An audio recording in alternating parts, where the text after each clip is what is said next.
আমি এক মেয়ের সঙ্গে হারাম সম্পর্কে ছিলাম, কিছুদিন পর সে বিয়ে করে ফেলে, কিন্তু এখনও আমি তাকে ভুলতে পারি না।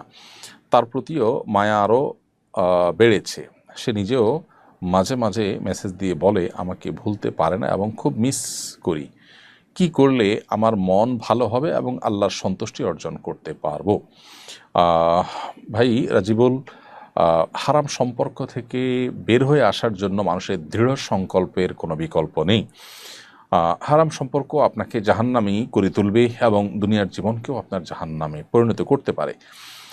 আল্লাহ এবং তার রাসূল সাল্লাল্লাহু আলাইহি ওয়াসাল্লাম নিষিদ্ধ করেছেন, সেজন্য এই পথ থেকে বের হয়ে আসার জন্য দৃঢ় সংকল্প এটি আপনাকে ফিরিয়ে আনতে পারে এবং সেটা আল্লাহর কাছে চেয়ে নেওয়া এবং নিজের পর নিজে কঠোর হওয়াটা হলো সবচেয়ে বড় বিষয়।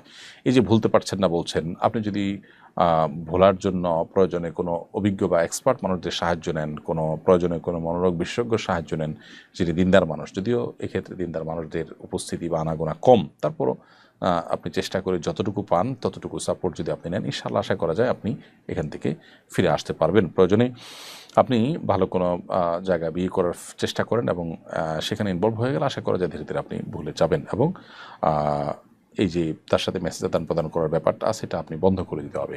প্রয়োজনে মোবাইল চেঞ্জ করা, তার নাম্বার চিরতরে যাতে আর পাওয়ার কোনো রাস্তা না থাকে সে রাস্তা বন্ধ করে ফেলা, দূরে কোথাও চলে যাওয়া, এরকম কোনো উদ্যোগ নেওয়া উচিত। কিছুদিন কষ্ট হলে এরপরে ঠিক হয়ে যাবে ইনশাআল্লাহ, তাই না?